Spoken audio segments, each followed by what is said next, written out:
Good morning. आज हम कक्षा 7 की पुस्तक मंजरी से पाठ 7 बाल लीला का अध्ययन करेंगे।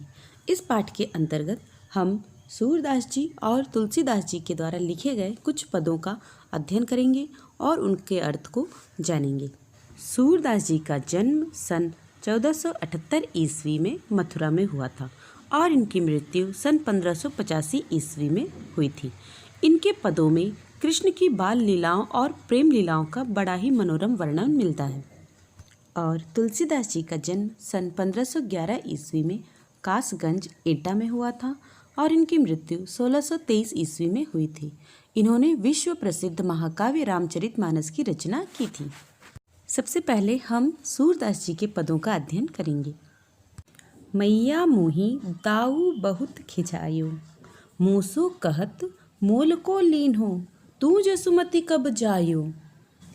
मैया का अर्थ है माँ, मोही मुझे, दाऊ बलराम, खिजायो चिढ़ाया, मोल को खरीद कर, जसुमती यशोदा, जायो जन्मा।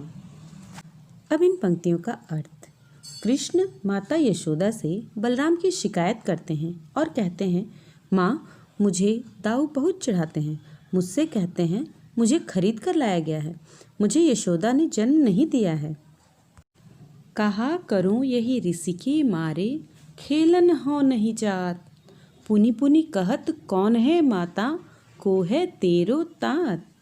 ऋषि का अर्थ है गुस्सा, पुनि पुनि का अर्थ है बार बार, हाँ का अर्थ है भी, को का अर्थ है कौन, तात का अर्थ है पिता। अब इन पंक्तियों का अर्थ। इन पंक्तियों का अर्थ है कि कृष्ण माता यशोदा से कहते हैं कि दाऊ मुझे गुस्सा दिलाने के लिए यह कह रहे हैं और खेलने भी नहीं जा रहे हैं। बार बार पूछते हैं कि कौन है तेरी माता और तेरे पिता कौन हैं। गोरे नंद जसोदा गोरी, तू कत श्यामल गात, चुटकी दे दे ग्वाल नचावत, हंसत सबे मुस्कात। कत का अर्थ है एकदम, श्यामल का अर्थ है सांवला। इन पंक्तियों का अर्थ। दाऊ कहते हैं नंद बाबा गोरे हैं, जसोदा माता गोरी हैं, तू एकदम काला है।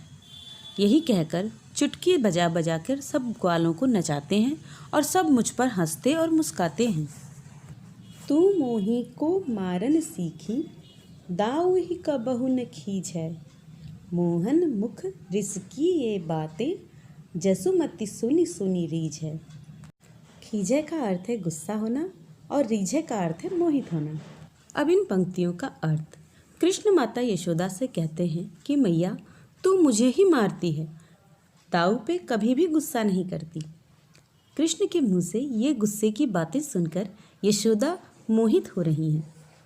सुनहु कान बाल भद्र चबाई, जनमत ही कौधूत, सूर श्याम मोहि गोधन की सौ, हाँ माता तू पूत। चबाई का अर्थ है चुगली, जनमत का अर्थ है जन्म से ही, धूत का अर्थ है धूर्त, गोधन का अर्थ है गाय और सौ का अर्थ है सौगंध। अब इन पंक्तियों का अर्थ। यशोदा माँ कृष्ण से कहती हैं कि सुनो कान्हा, बलराम की एक बात सुनो, वह जन्म से ही धूर्त है। मैं अपनी गायों की कसम खाकर कहती हूँ कि मैं ही तुम्हारी माता हूँ और तुम मेरे पुत्र हो। अब सूरदास जी का अगला पद, इसे आप अपनी कॉपी में लिख लें, फिर हम 2 भाग में इसका अर्थ समझेंगे। जसोदा हरि पालनय झुलावे, हलरावे दुलराई मलहावे, जोई सोई कछु गावे, मेरे लाल को आऊ निंदरिया, काहे न आनी सुवावे, तू काहे नहीं बेगी ही आवे, तो को कान्ह बुलावे। हलरावे का अर्थ है हिलाना, मलहावे का अर्थ है चुप कराना, बेगही का अर्थ है जल्दी और तोको का अर्थ है तुझको। अब इन पंक्तियों का अर्थ। माता यशोदा श्री कृष्ण को पालने में झुलाती हैं। वे कभी उन्हें हिलाती हैं, कभी दुलराती हैं और कभी चुप कराती हैं। कभी कभी कुछ गाकर भी उन्हें सुनाती हैं। वे गाते हुए कहती हैं कि निद्रा रानी तुम मेरे पुत्र के पास आ जाओ, तुम मेरे पुत्र को सुलाने के लिए क्यों नहीं आती हो, क्यों नहीं तुम जल्दी आती हो, तुम्हें कान्हा बुला रहे हैं। कबहु पलक हरि मूंद लेत हैं, कबहु अधर फर कावे, सोवत जानी मौन वे के रही, करी करी सैन बतावे, यही अंतर अकुलाय उठे हरि, जसुमति मधुरई गावे, जो सुख सूर अमर मुनि दुर्लभ, सो नंद भामिनी पावे। सैन का अर्थ है इशारे, अंतर का अर्थ है बीच में, नंद भामिनी अर्थात नंद की पत्नी यशोदा। अब इन पंक्तियों का अर्थ। श्री कृष्ण कभी अपनी पलकें मूंद लेते हैं और कभी अपने होठ फड़काने लगते हैं। उन्हें सोता हुआ जान के माता यशोदा और गोपियों को इशारे से चुप रहने के लिए कहती हैं। इसी बीच कृष्ण उठ जाते हैं और फिर से यशोदा माँ मधुर स्वर में गाने लगती हैं। जो सुख देवताओं और मुनियों को भी दुर्लभ है, वो सुख नंद की पत्नी अर्थात यशोदा को प्राप्त हो रहा है। अब तुलसीदास जी द्वारा रचित पद, जिसमें भगवान राम की बाल लीलाओं का वर्णन किया गया है।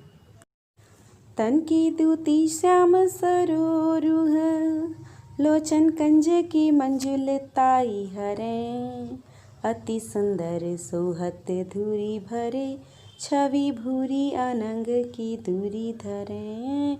अति सुंदर सोहत धूरी भरे, छवि भूरी अनंग की दूरी धरे। दम के दतिया दूती दामिनी जो, दम के दतिया दूती दामिनी जो, किल कै कल बाल विनोद करें। अवधेश के बालक चारी सदा, तुलसी मन मंदिर में बिहरे।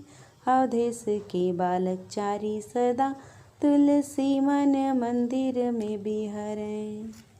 दूती का अर्थ है चमक, श्याम सरोरु का अर्थ है नील कमल, लोचन का अर्थ है आँखें, कंज का अर्थ है कमल, मंजुल ताई का अर्थ है सुंदरता, छवि का अर्थ है रूप, दामिनी का अर्थ है बिजली, अवधेश का अर्थ है राजा दशरथ। अब इन पंक्तियों का अर्थ।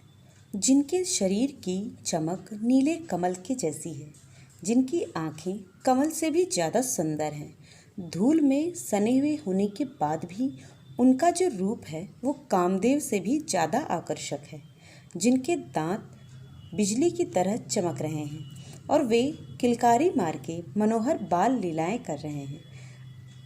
महाराज दशरथ के ये चारों बालक तुलसीदास के मन मंदिर में सदा ही विराजमान रहे। कब हूँ शशि मांगत आरी करें, कब हूँ प्रतिबिंब निहारी डरें, कब हूँ कर ताल बजाई के नाचत, मातु सवे मन मुद भरे। कब हूँ कर ताल बजाई के नाचत, मातु सवे मन मुद भरे। कब हूँ ऋषि आए गए हठी के, पुनि लेत सोई जो ही लागी अरे। अवधेश के बालक चारी सदा, तुलसी मन मंदिर में बिहरे। अवधेश के बालक चारी सदा, तुलसी मन मंदिर में बिहरे। शशि का अर्थ है चंद्रमा, प्रतिबिंब का अर्थ है परछाई, निहारी का अर्थ है देखकर, करताल का अर्थ है ताली, ऋषियाई का अर्थ है गुस्सा होकर, हठी का अर्थ है जिद, मुद का अर्थ है प्रसन्न, जो ही लागी का अर्थ है जिसके लिए। अब इन पंक्तियों का अर्थ। कभी जिद करके चंद्रमा मांगने लगते हैं, कभी परछाई देखकर भी डर जाते हैं, कभी ताली बजा के नाचते हैं और इन्हें नाचता हुआ देख तीनों माताओं के मन प्रसन्नता से भर जाते हैं। कभी गुस्सा हो जाते हैं, कभी जिद करने लगते हैं और जिसके लिए जिद करते हैं उसे लेकर ही मानते हैं। महाराज दशरथ के ये चारों पुत्र हमेशा तुलसीदास जी के मन मंदिर में विराजमान रहे। अगर आपने इस वीडियो को ध्यान से देखा है तो अब आपके करने के लिए कुछ कार्य। सभी पदों को लिखें, शब्दों के अर्थ लिखें और पदों के अर्थ लिखने का प्रयास करें और इन सब को लिखकर याद करें।